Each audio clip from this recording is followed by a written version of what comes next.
listening to PetLifeRadio.com. Welcome to Animal Rights on Pet Life Radio. You're here with your host, Tim Link, and I thank you for joining us today. We've got another great, exciting show. My guest today is author and studio animal trainer Sue Chipperton. And Sue will be here talking to us today about a recently released book, A Famous Dog's Life, the story of Gidget, America's most beloved Chihuahua. It details the life of Gidget, the famous Quiero Taco Bell dog, and the fascinating world of Hollywood animal training, because Sue does a lot of that. And we're going to talk to her about how she goes about doing that and some of the dogs and animals that she works with. But first, I want to tell you a little bit about an article I read about dealing with cat hair. This is actually a good one that can deal with any animal hair at all, but dealing with cat hair, it was written by Dr. Amy Wolf, and she gives us some really good advice, some that we've thought of and some maybe you haven't thought of, about how to clean up pet hair that really is part of everyday life. There's some strategies she's put together to help reduce the amount of hair that's in your house, your car, your clothes, your furniture. As you know, pet hair can be a nuisance, but it even can cause some medical issues. I work with hundreds and hundreds of cats myself, but I'm allergic to cat dander. And so whenever I'm around our 10 feral cats that we take care of, I have to make sure I clean up and wash up afterwards to make sure the allergies and asthma and different things don't flare up. But a few suggestions she has. I'm going to throw a few of them out, and you can read more about them on the blog later on. But grooming, obviously, is a big part of it. Keeping your pet well groomed, cleaned, and groomed up is a big part of keeping the dander down. Furniture, if you can, keep the pets off the furniture. Discourage them from getting on the furniture by having their own little pet beds, pet furniture, places for them to lie. That is their special places. Cleaning the carpets regularly. Make sure you're removing the pet hair. Clothing, keep plenty of the pet hair rollers and brushes nearby to get rid of some of that hair that gets on the clothing and captures it. In your car, you can drape towels or a little blanket or something over the seats to make sure you're collecting the hair from the animals. Or better yet, put them in a protected cage unit in the back to make sure that they're fastened down, make sure everything's good and safe for them as well. And there's also, you need to take a look at shedless pets that shed a little bit less or have a little bit less issue with the dander. With cats, the Sphinx cats are a big one that you can take a look at, and there's a whole host of other ones that we're going to be providing for you as well. So if you have issues with dealing with cat hair or pet hair in general, you can find out more and get more helpful tips and hints by visiting my blog and my website. Go to the Animal Rights blog on Pet Life Radio. That's PetLifeRadio.com. Click on Animal Rights, read the blog, and you can read more about dealing with cat hair. We'll also post the website. Go and read more about how to take care of the fur that is flying around your house. So a little bit of tidbits there, a little bit of helpful hints. Hope that'll help you out. So we're going to take a little bit of commercial break. We're going to be right back with Sue Chipperton right after these messages. You're listening to Animal Rights on Pet Life Radio. Sit. Stay. We'll be right back after a short pause. Well, 4 to be exact. Buster, you're telling me my dog food products can't go on your shelves? That's right. Didn't pass one of my Petco certified nutrition checklists. Sorry, Wayne. Who made these checklists? Geniuses. Very smart guys. Well, it's good enough for most grocery stores. Do you see cheese puffs on my shelves? Mayonnaise? Soda pop? No. That's because I ain't running no grocery store, Wayne. Your pets will get better nutrition, I guarantee it. Petco, where healthy pets go. Enter the code LUCKY10, LUCKY, the number 10, and get 10% off any order. No minimum at petco.com.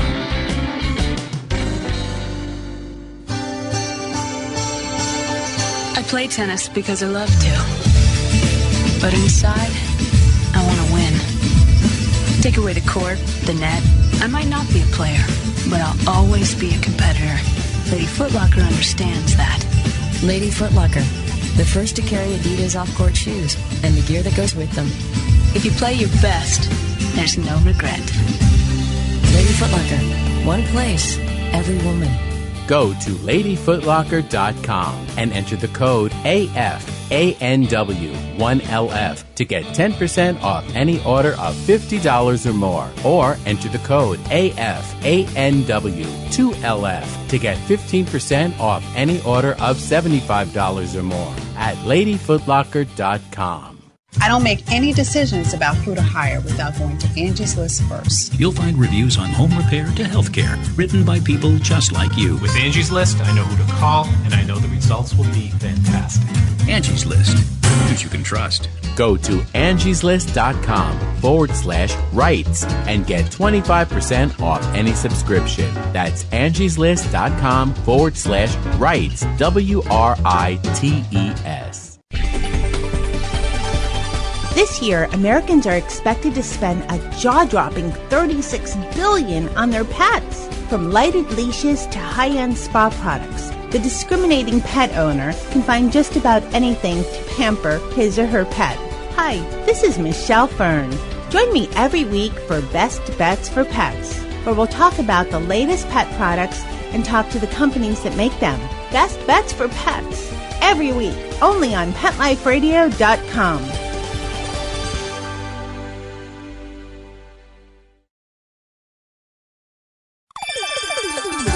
Let's Talk Pets on PetLifeRadio.com. Welcome back to Animal Rights on Pet Life Radio.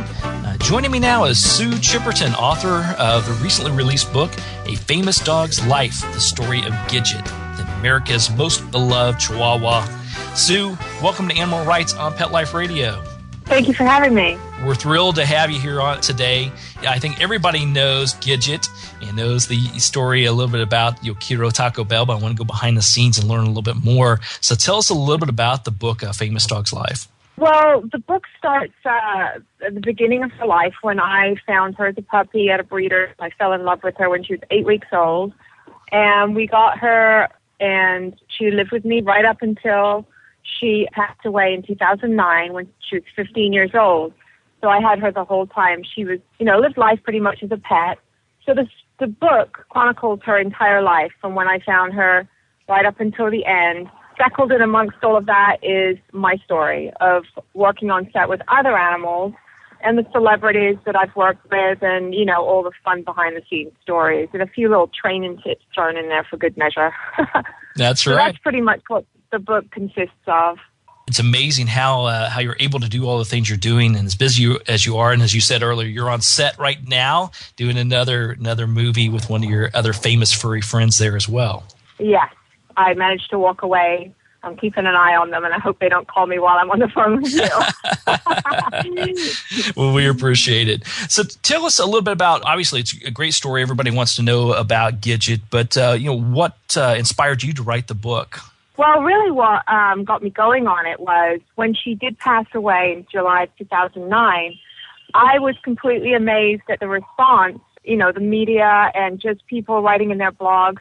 It was CNN, ABC, all the networks, the late-night talk shows, they all mentioned that the Taco Bell dog had died. CNN did a tribute. All the national newspapers, once the Associated Press picked it up, then it was everywhere.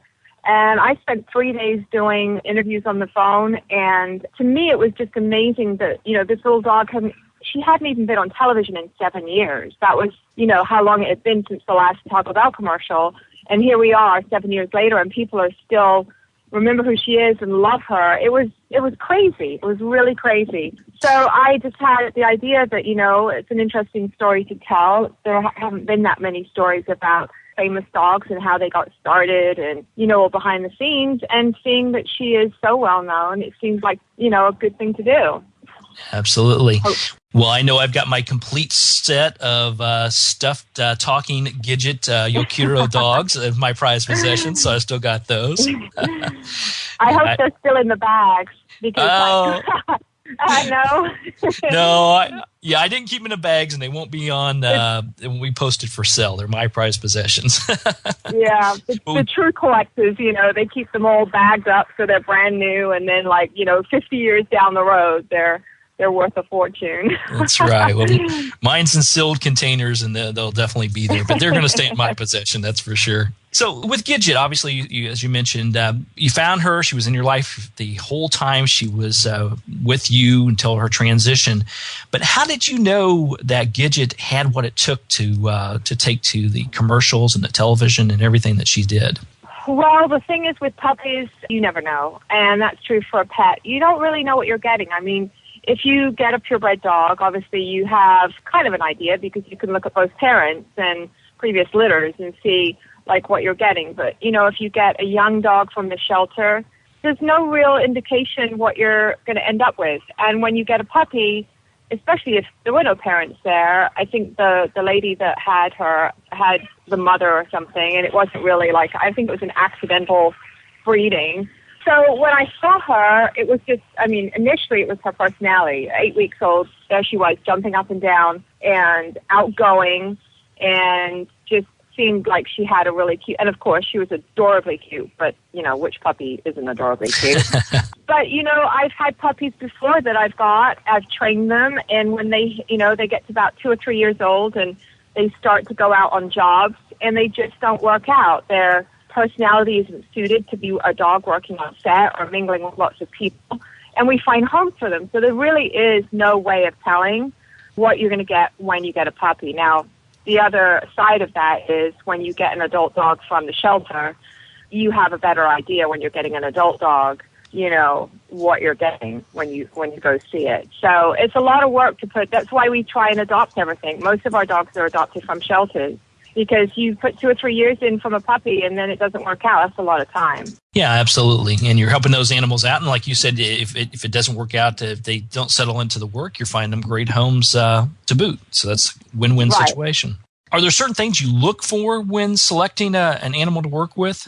Well, I'm sure every studio trainer has a slightly different outlook. We all train the same thing, but we all have different slightly different, ways of going about it. There's 100 ways to train a dog to sit. But for what I personally look for when I'm in a shelter is I want the most obnoxious, outgoing, fearless dog that is in that shelter. And of course, they have to have a look. When I'm going through the shelter, I'm not just going to get a dog that doesn't seem to have the right look. Like for instance, and this sounds kind of weird, but dogs that have straight up pointy ears are not cast as much as dogs with the floppy ears. It's just like you get to know what gets cast for movies and television and commercials over the years. So you try and look for what you think would be a good look.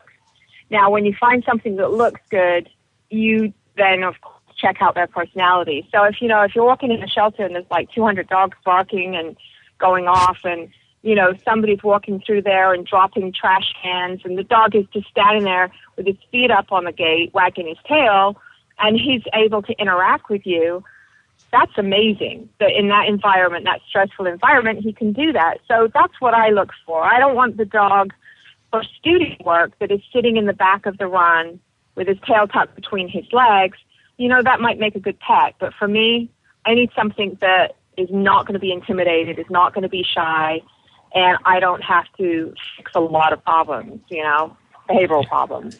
Absolutely. Obviously being on a studio set, whether you're talking about television or for film, there's a lot of people running around doing a lot of different things being bumped into, and it's not always quiet on the set. No, definitely not. And that's another part of my job is to protect, my biggest part of working Gidget and taking her on set was not training her for whatever behavior that she had to do for that specific commercial. My biggest job was protecting her.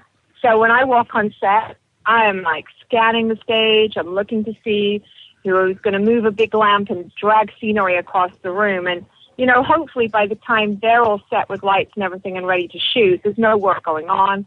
And I walk onto a quiet set with her. But inevitably you get one person that forgets there's a dog on set and will go drop an apple box or, make some loud noise, and your dog jumps 10 feet in the air and, whips around and is now jumpy because he's expecting loud noises every 2 or 3 minutes. So my biggest job is to protect my dogs when I go on set and always look for danger. That's good. That's a good thing to do because, especially when you're talking about someone a little furry when the size of Gidget could be very easily lost in the shuffle.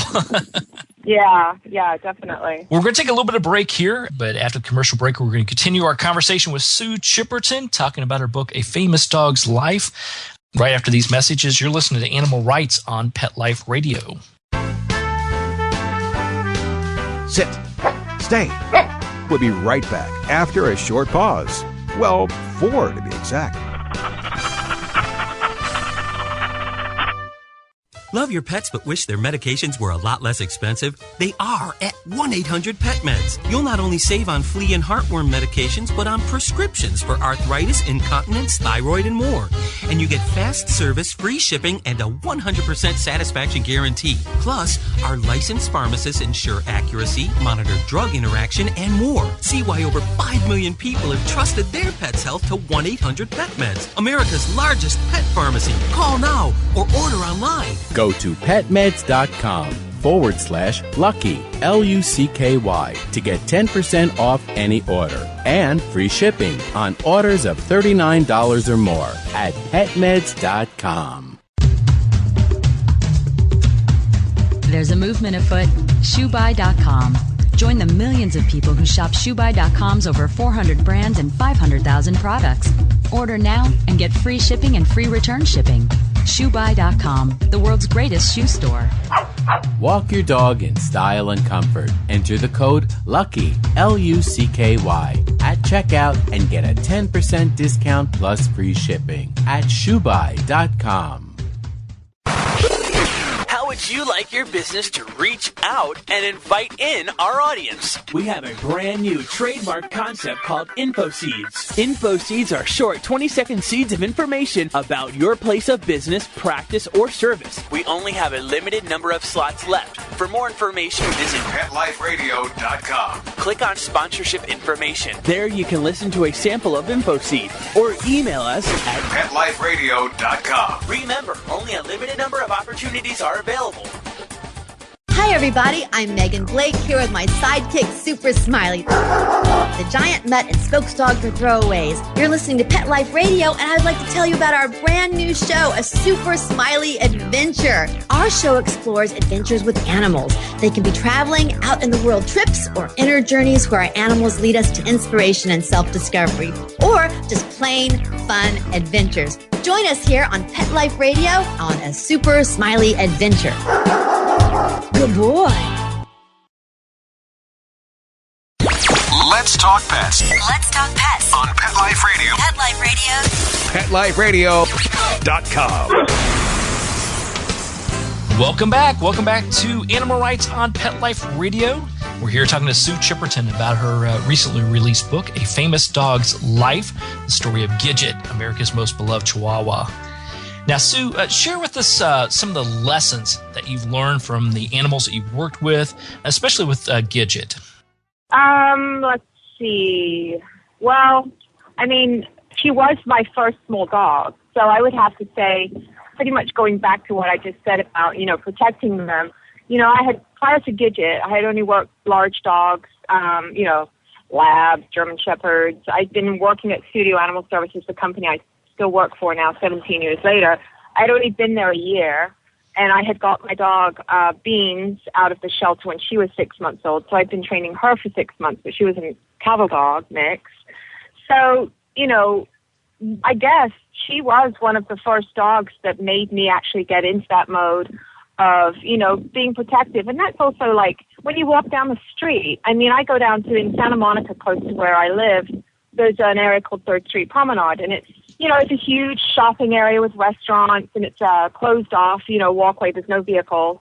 But I see people walking down there, and they have their dogs on leash, little dogs, a lot of times chihuahuas or, small little handbag type dogs, and they're walking them oblivious to how their dog is reacting to the crowd around them, and it's like an accessory. Sometimes you see these people walking these small dogs, and I just find that, that really made me focus on looking at my dog, reading my dog, making sure my dog is not stressing, making sure that they're comfortable in the environment that they're in. So that was probably the biggest lesson I learned with a small dog, which then transferred to every dog I trained, because I was like, if it applies to a small dog, why would it apply to a large dog?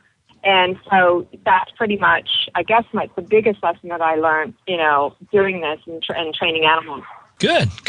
Now, you've obviously, in the book, it details some of the animals that you've trained and some of the movies. But for the listeners who haven't read the book yet, give us a little bit of teaser on some of the dogs that you've trained and some of the big movies and TV shows and things that they've been on. Well, one of the first big movies that I worked on was Titanic. And people always go, wait a minute, there weren't any animals on Titanic. But we had a huge boarding scene, you know, where the horse and carriages pull up and unload all the passengers. And then there were actually dogs on the Titanic in real life, and they duplicated the breeds, and we had the dogs boarding. In fact, there was a lot of stuff that we shot that never ended up in the movie. It never ended up on the big screen. And then we did Train the Rats. You know, I was one of like 4 or 5 trainers on that job. And we had the rats in the one scene when the ship is sinking and they're going up the corridor.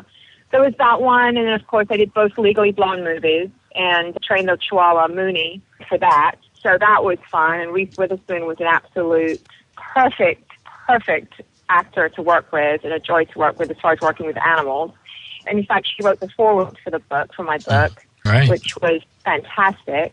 Let's see, I've Brad Pitt, I worked on Seven, laying on the ground in rain gear as they're making rain, and I'm releasing pigeons from behind an air conditioning unit on top of a building in downtown Los Angeles as Brad jumps over my body. I pigeons into the air. It was exactly how I imagined meeting Brad Pitt.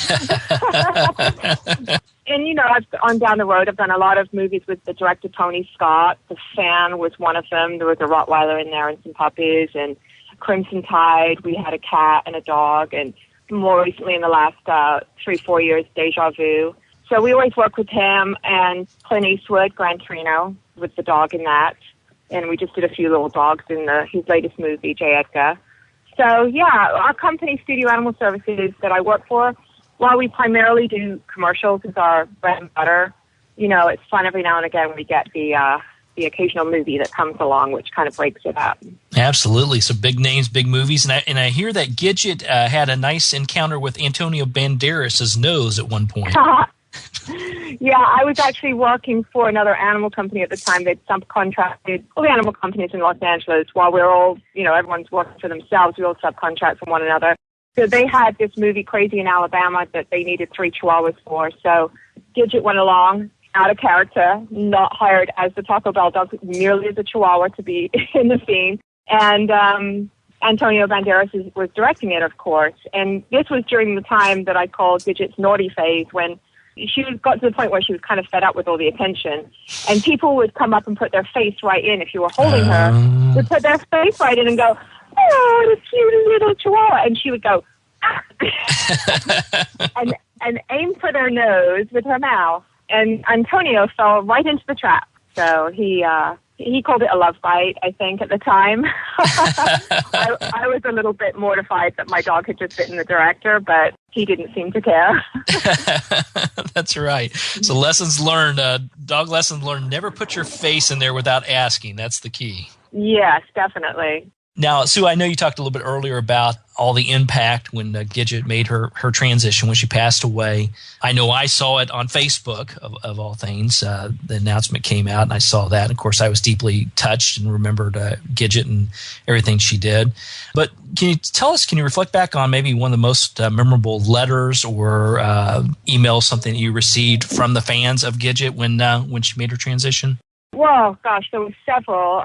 And the amazing part was, like I said, not only the tributes and everything that were on the national networks, but it was the personal blogs, you know, where, I did a Google search, and I think I got to page 45 and just stopped looking at them because there was just so many.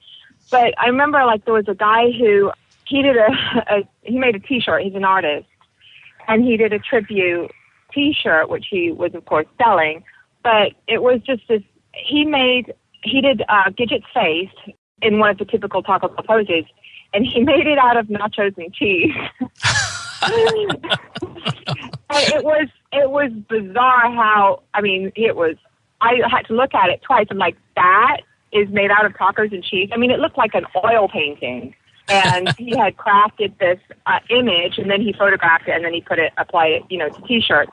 But, things like that. I mean, I can't actually pick out one specific letter, but, just the things that people did like that, it was so nice. And other people, did collages and stuff that they had of her. And it truly was just amazing the amount of people that blogged about her the days after. Yeah, absolutely. And the transition, making the passing that our animals make, obviously have a big impact on us. And I know one of the last chapter is one of the toughest ones for me to read about her transition. Tell us a little bit about that, not the whole process, but what's that impact and how does that impact you on a personal level? Well, it's, obviously it's hard with any dog, but, the other thing that was hard for me, and I'm just so glad I was home, is I travel so much and I always have someone stay at my house. So I was extremely grateful that I was free home and some poor, dog sitter, house sitter didn't have to, call me up and tell me, because it was a shocking, to see your dog laying there and she had a stroke, she's completely paralyzed, is like, I had no idea what was going on. I was just like all kinds of things to my head.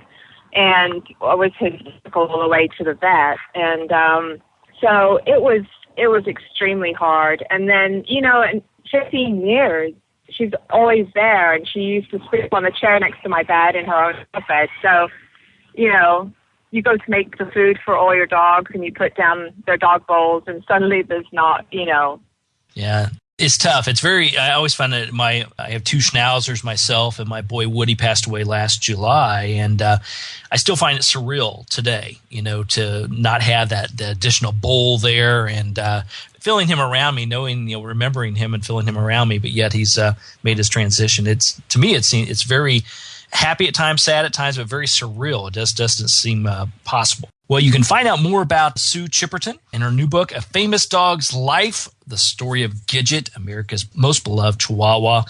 You can go to her website by going to afamousdogslife.com.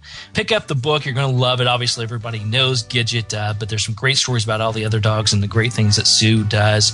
And check her out as well. So the book's called A Famous Dog's Life, The Story of Gidget, America's Most Beloved Chihuahua. Go to afamousdogslife.com, or you can go to the Animal Rights blog, and we'll have something there as well. So, Sue, I want to thank you for joining the show today. Thanks for being on Animal Rights on Pet Life Radio. Thank you for having me. So we're coming to the end of the show today. I'd like to thank everyone for listening to Animal Rights on Pet Life Radio. I also want to thank Sue Chipperton for being on the show today. Thank you to our sponsors and producers for putting on another wonderful show and making this all possible. To find out more about me, Tim Link, and other guests that I've interviewed, as well as guests I'm going to be interviewing, you can visit the Animal Rights Show tab and blog on Pet Life Radio. That's petliferadio.com. Click on Animal Rights. Check out the blog. Listen to all the interviews we've had and keep posted, because we're always putting new interviews on there. So while you're there, also check out all the other shows and hosts that we have. It's a cavalcade of celebrities and wonderful hosts, great topics about animals. It's at petliferadio.com.